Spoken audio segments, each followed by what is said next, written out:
तो दोस्तों, target with PS Parihar channel में आपका स्वागत है। ब्रेकिंग न्यूज है एलटी ग्रेड शिक्षक भर्ती को लेकर के, और इसी पर आज हम लोग चर्चा करेंगे। आज के इस वीडियो में एलटी ग्रेड से संबंधित दो मुद्दों पर चर्चा करेंगे। एक तो ये कि एलटी ग्रेड जो शिक्षक भर्ती है उसकी दुर्गति क्यों हो रही है, राजकीय माध्यमिक जो विद्यालय है उनकी दुर्गति क्यों हो रही है, कितनी दुर्गति हो रही है, और दूसरा ये कि एलटी ग्रेड का जो विज्ञापन है वो आ क्यों नहीं रहा है। तो इन्हीं मुद्दों पर हम लोग चर्चा करेंगे। वीडियो को आप लोग लास्ट तक देखिएगा और इस वीडियो को आप लोग ज्यादा से ज्यादा शेयर कर दें। यहाँ पर देख सकते हैं लिखा हुआ एलटी ग्रेड में फिर से नए पद सृजित किए गए हैं।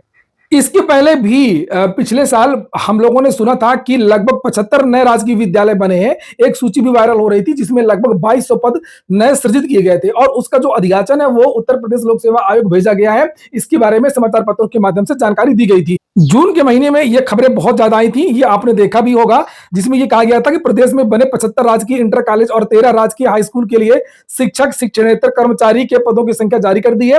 अपर मुख्य सचिव दीपक कुमार ने आदेश जारी किया कि 88 राजकीय विद्यालयों में कुल 1454 शिक्षक और 163 गैर शिक्षक यानी क्लर्क वगैरह पदों पर भर्ती होगी। शिक्षक के पदों पर भर्ती की प्रक्रिया क्या होगी, इस पर जल्द निर्णय होगा। प्रधानाचार्य के बारे में कहा गया था कि कुछ पद प्रमोशन से भरे जाएंगे, कुछ पदों पर सीधी भर्ती होगी। बहुत सारी बातें की गई थी पिछले साल। तो 75 राजकीय जो विद्यालय थे इसमें पदों की संख्या यहां पर देख सकते हैं लगभग 1454, और इसके 6 महीने बाद ये आज की न्यूज है, आप लोगों ने देखा हो या ना देखा हो, लिखा हुआ है कि प्रदेश में 59 राजकीय माध्यमिक विद्यालय में नए सत्र से पढ़ाई होगी और पद सृजन किया जाएगा। और लिखा है कि यहां पर ये देखिए उनके पद सृजन का प्रस्ताव 15 अप्रैल तक उपलब्ध कराया जाए। तो अब ये भी नए पद सृजन होगा, और यहां पर इसी सत्र से 2025-26 से ये लोग एडमिशन ले रहे हैं। इन विद्यालयों में जो है एडमिशन ले रहे हैं बच्चों के।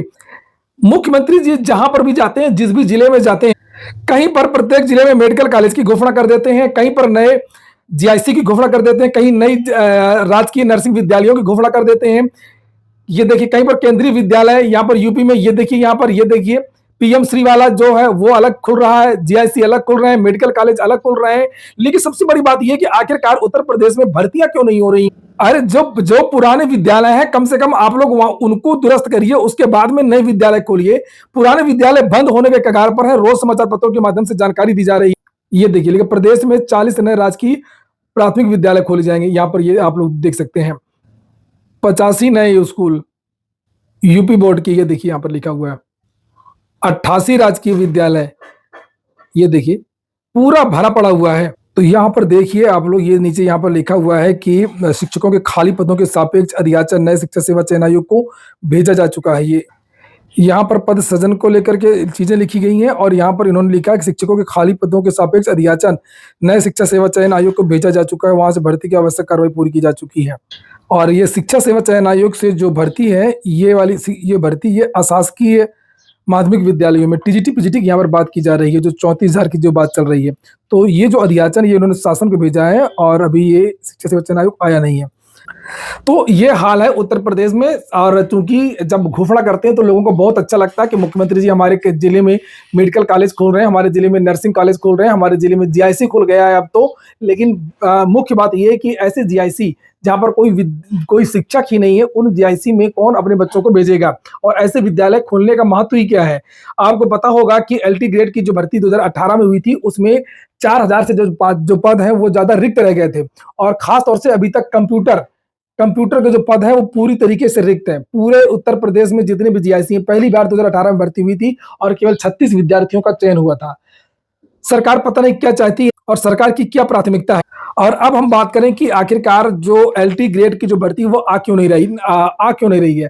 तो आ इसलिए नहीं रही है कि सरकार की प्राथमिकता में शिक्षकों की भर्ती नहीं है। सरकार की प्राथमिकता जो है प्रोपेगेंडा बनाने को लेकर के है। उत्तर प्रदेश सरकार हर वो काम करती है जो मामला हाईलाइट होता है और जिसमें मीडियाबाजी होती है। जैसे घोषणा कर दी है कि हमने इतने लाख पदों पर भर्ती की शिक्षकों की, लेकिन क्या करेंगे इसके बारे में कोई घोषणा नहीं करनी है। और ये विद्यालय खोलेंगे इसके बारे में घोषणा करनी है कि हम यहाँ पर ये विद्यालय खोलेंगे, केंद्रीय ये पीएम श्री विद्यालय खोलेंगे। अभी सूचना मिली थी बहुत सारे कंपोजिट विद्यालय खोले जाएंगे प्रत्येक जिलों में, जहां पर प्राइमरी और जूनियर की एक साथ पढ़ाई होगी। लेकिन प्राथमिक और जूनियर में भर्ती कैसे होगी इसके बारे में कोई सब चुप्पी साधे हैं, कोई नहीं बोल रहा है। तो इसका जो एलटी ग्रेड का जो मामला है, इसमें सबसे पहला कारण यह है कि मुख्यमंत्री का इसमें कोई इंटरेस्ट नहीं है शिक्षकों की भर्ती करने में, और गंभीरता नहीं है उत्तर प्रदेश सरकार की। शिक्षकों की भर्ती करने को लेकर के और राजकीय जितनी भी सरकारी संस्थाएं हैं उसको आगे बढ़ाने को लेकर के। और यही कारण है कि इनका जो काम है वो धीरे-धीरे चल रहा है। एलटी ग्रेड में बदलाव हुआ है, ये सभी को पता है, प्रीलिम्स और मेंस।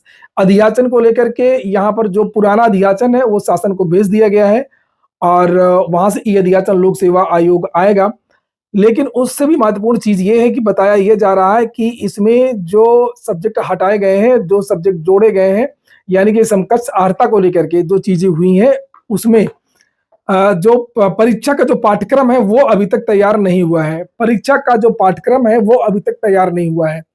जैसे पहले कुछ और अर्हता थी, खासतौर से हिंदी की, कला की, इंग्लिश विषय की और कंप्यूटर की जो शिक्षक भर्ती होती है, तो उसमें जो नई अर्हता बनाई गई है, उस अर्हता के हिसाब से परीक्षा का प्रारूप तय करना है। अभी तक ये काम पूरा नहीं हो पाया। अर्हता तो तय हो गई है कि इस सब्जेक्ट के टीचर के लिए ये योग्यता चाहिए और अगर ये योग्यता रखी गई है तो उस योग्यता के हिसाब से पेपर किस तरीके से आएगा, अभी तक ये तैयार इनका नहीं हुई है, जानकारी ये मिली है। दूसरी जानकारी ये मिली है कि एलटी ग्रेड में परीक्षा जो है वो 1 होगी या 2 होगी, इसका प्रस्ताव बना करके भेजा गया है शासन को और उत्तर प्रदेश लोक सेवा आयोग का कहना है कि परीक्षा 2 होगी। जितनी परीक्षाएँ होंगी, चूँकि पिछली बार जब पेपर हुआ था तो एक पेपर था लीक हो गया था और बहुत सारे लोगों का चयन भी हो गया, हंगामा भी हुआ था, किरकिरी भी हुई थी। पेपर लीक हो जाता है तो पूरा काम बन जाता है छात्रों का। तो अब ये है कि 2 चरण करवाए जाएँ तो शायद कुछ इस पर लगाम लगे, तो वो अभी इस पर प्रस्ताव नहीं बन पाया है। मोहर नहीं लग पाई है प्रस्ताव में। कुल मिलाकर के एलटी ग्रेड में अभी सब मामला सुस्त चल रहा है। बहुत सारे छात्र नेताओं ने भी हाथ खड़े कर दिए हैं, हालाँकि उनको पहले से पता था। एलटी ग्रेड शिक्षक भर्ती में अगर जो सूत्रों का कहना है कि अगर अधियाचन पहुँच भी जाएगा, ई-अधियाचन जो है राजकीय माध्यमिक विभाग ने भेज दिया है शासन को और वो वहाँ से जा भी सकता है लोक सेवा आयोग, लेकिन अगर पहुँच भी जाएगा तब भी जल्दी इसका जो विज्ञापन है वो अभी नहीं आएगा। और सबसे बड़ी बात ये है कि 1400 नए पद वो सृजित किए गए थे 75 विद्यालयों में, 88 विद्यालयों में और उसके बाद में 59 ये जो 49 कॉलेज में जो 59 नए राजकीय विद्यालय खुले हैं, यहाँ पर भी लगभग 300-400 के आसपास या 500 के आसपास जो है और पद सृजित हो जाएँगे, तो लगभग 2000 के आसपास पद हो सकते हैं। 2000 पहले से ही जो पुराने राजकीय विद्यालय हैं, माध्यमिक विद्यालय हैं, जिनकी संख्या लगभग 2200 के आसपास है। 2200 के आसपास। पूरे प्रदेश में 2204 हैं राजकीय विद्यालय और इनमें पहले से ही बहुत ज़्यादा पद रिक्त हैं। पदों की संख्या लगभग अगर रिक्त की बात करें तो 12,000 के आसपास पद रिक्त हैं। 12,000 के आसपास पद रिक्त हैं। तो जब यहाँ पर ऑलरेडी पद रिक्त हैं, तो यहाँ से जो नए विद्यालय हैं, वहाँ पर शिक्षक कैसे जाएँगे? और ये देखिए यहाँ पर क्या लिखा हुआ है नीचे, ये देखिए यहाँ पर लिखा है, इन विद्यालयों में जरूरत के अनुसार आसपास के विद्यालयों के शिक्षकों को संबद्ध कर यहाँ पर प्रवेश व पठन पाठन शुरू कराया जाए, इसके आदेश दे दिए गए हैं। एक तो वही विद्यालय के जो पुराने विद्यालय है, उसी में से हिंदी का जो टीचर है वो गणित पढ़ा रहा है, संस्कृत का टीचर इंग्लिश पढ़ा रहा है। वहाँ पर ऑलरेडी इतनी दिक्कत है, गाइड खुद दे रहे हैं, नोट्स दे रहे हैं बच्चों को कि आप ये पढ़ करके कर लो, टीचर नहीं है। और सबसे बड़ी बात ये कि जब वहाँ पर टीचर नहीं है तो वो यहाँ पर कैसे पढ़ाएँगे? तो कुल मिलाकर के उत्तर प्रदेश में अगर विद्यालयों की बात करें तो यहाँ पर पूरी तरीके से जंगल राज है। खोलते रहिए कंपोजिट विद्यालय, खोलते रहिए जीआईसी विद्यालय, क्या होगा समझ में नहीं आ रहा है जब इस तरीके से बेभाव विद्यालय खुलते जाएँगे, लेकिन शिक्षक ही नहीं होंगे, जब शिक्षक नहीं होंगे तो छात्र भी नहीं होंगे। फिलहाल ये हो गया आज का वीडियो, आप लोगों को लगता हो कि इस वीडियो को शेयर करना चाहिए तो आप लोग इस वीडियो को शेयर कर दीजिए। ये हो गया आज का वीडियो और अपने जो विचार हैं आप लोग कमेंट बॉक्स में ज़रूर रखें। पूरा वीडियो सुनने के लिए बहुत-बहुत धन्यवाद।